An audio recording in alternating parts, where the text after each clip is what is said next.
Okay, this is our sneaky video update. I will probably not put this up until I've actually put up the final walkthrough with everything just perfect and staged and everything like that, but I don't want to miss this point. I just don't want to miss an opportunity to really be dramatic, I suppose.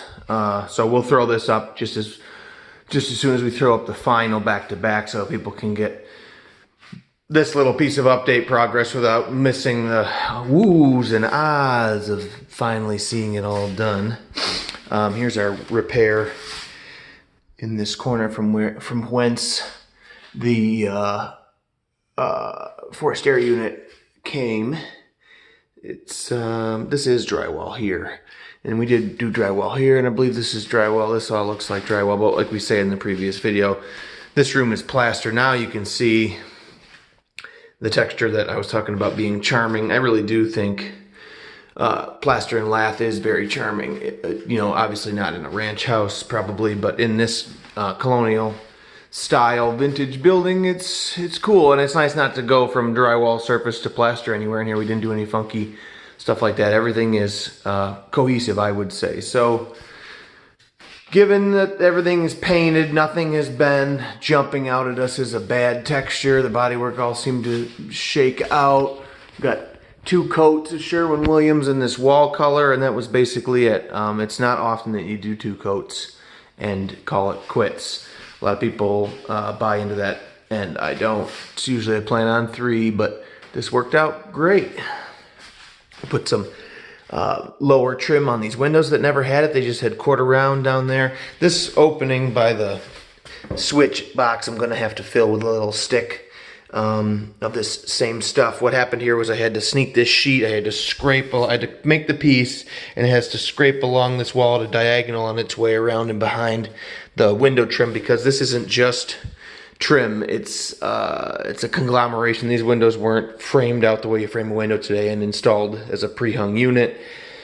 There's just big holes back there where the weights and stuff were, so taking the windows apart was going to be a nightmare. So I snuck this sheet in around behind most of the trim, and that meant the opening for the outlet needed to be wider than it usually would so it could go past and sit down enough to continue.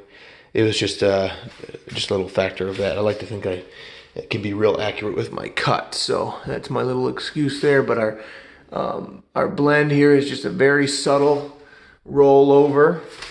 Oh, the chair rail that I built, I ended up needing 7/8 around in here, and several places in the bathroom. I think I mentioned I need 7/8 thickness. So this is just more deck board, and that's actually the bull nose that's right on a deck board, and some quarter round. And we made the same repair over here. For some reason, one of the first things I noticed in this place when I went to do this renovation was that this chair rail went right uphill about 1 inch right in this little section here. So we smashed it out, and as you saw in the last video, so this was all repaired here. It's not too bad. I'm trying to get real critical of my body work there. Didn't go too badly.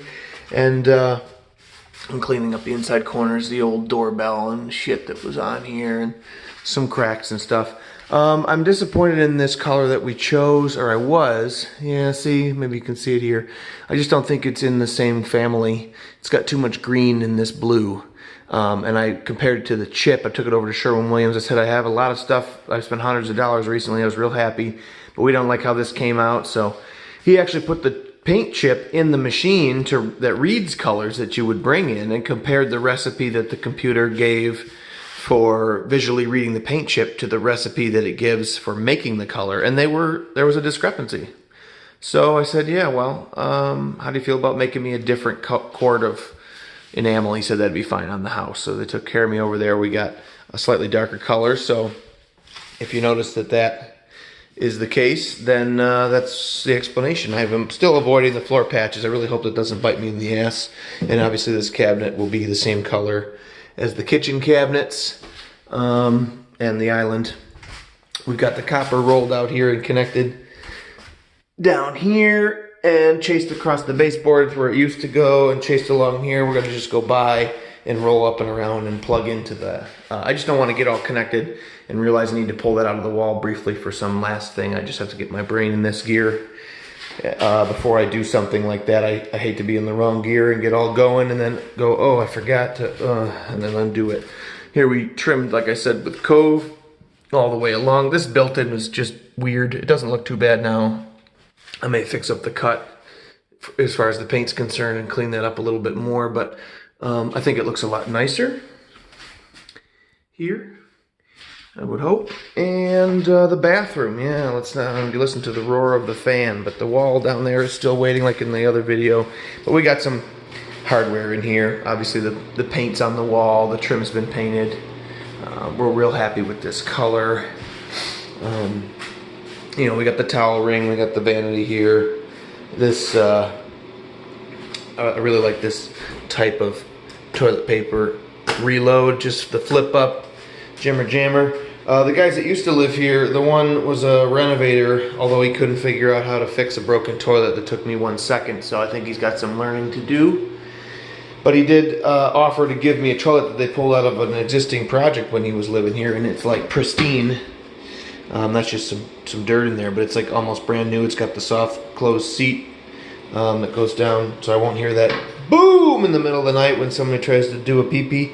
And it has the a nice handle in brushed nickel already, so everything else in here is brushed nickel shower head. I have a mixing valve and a spout on order that's brushed nickel as well. Our extendo shower rod's going to need some customization because the last position doesn't quite open far enough here. We don't quite get there. So I'm going to use a step bit to put one more hole in this and jump out to there and dial the end back, which is how you give it tension. And I think that will fix that problem for us. But then that, whatever you want to call it, it's a station or a fascia or a bezel type of a thing, will sit tightly down to the wall. And I was all ready with my floor sample. I had discussed at length with the guy at Home Depot what I thought I might get, and I went over there the other day to get just enough to do the bathroom and get my hands on the material, see how it is to put down, because I haven't done a lot of vinyl flooring. And he said, oh, well, yeah, well, that's from the second row of options, and those have to be ordered. We don't have those on the shelf. I said, you should have said that when I was here talking about it. So I was right about to put flooring in here. Now I'm going to wait 2 weeks for that to show up. We put a couple coats of the enamel on this heater. You can still see through a few places here that are thin. We'll probably put another coat on that. And we've caulked up some of the beadboard adjustments that happened in here. We got the piece of crown down there. We still have that one to do. But you'll notice we did get most of the tools and stuff out of here, which I like to do before I paint. So mostly, it's really starting to look like something. I had an epiphany about this room. This is the unfortunate entryway, and the floor is in bad shape. And there's a washer connection here and a dryer here. But this little build out, this little room here is on the other apartment. But this wall continues through into their space with just like an opening to walk through. But there's a window here. So I approached the neighbors about taking this room back out of here. I want to continue the wall over to the window and put a door there for them. But there's a washer connection right here in their wall too.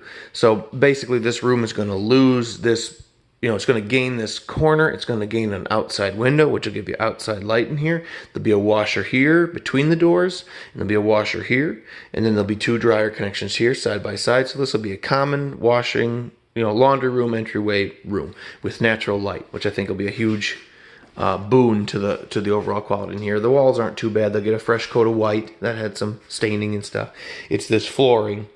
The major problem being that this is the front entryway for this apartment here. So I think that gaining all of that, we could live with it being a mudroom, but it's still, this stairway's in my way downstairs, and it takes up this much floor space, which is almost 60 or 70 square feet by the time you come over and knock this wall out. So that's kind of what I want to do. I want to throw floor joists back in here, take the stairs away, smash this wall off, call this the room here, bring a wall through here and make this a third bedroom for this apartment, make this the laundry room that you do have to walk through from this apartment on your way into the place. But then you need a new entryway here, and I think the place that makes the most sense is in this room here. Turn this window into a door, put a little landing outside and a stairway down like we have over there. But you'd park, you come up the stairs, you come in the door here, and you have a place to hang your coats, maybe put some hooks there, a place to put your shoes here or here on a boot tray, and a bedroom on the left, which probably stay closed, but to the right, a natural entrance to a little kitchenette dining room and the kitchen, and have a bedroom over in there with the laundry room and a bedroom at the far end and the bathroom in the living room. So there's a chance that with everything that I'm waiting on, I may jump right into, I have a door, I may jump right into putting this door in to nowhere. It would have a window in it, so it would work just like this does, but at least it'd be a door to nowhere here, all finished on this inside, and it would be ready even if people moved in for me to throw the deck and the stairs on outside and just turn it into the major entryway. So I may get into that here, even though we've kind of finished around that window. So we're just thinking about various things, but now we're gonna sign off and leave it until it's done.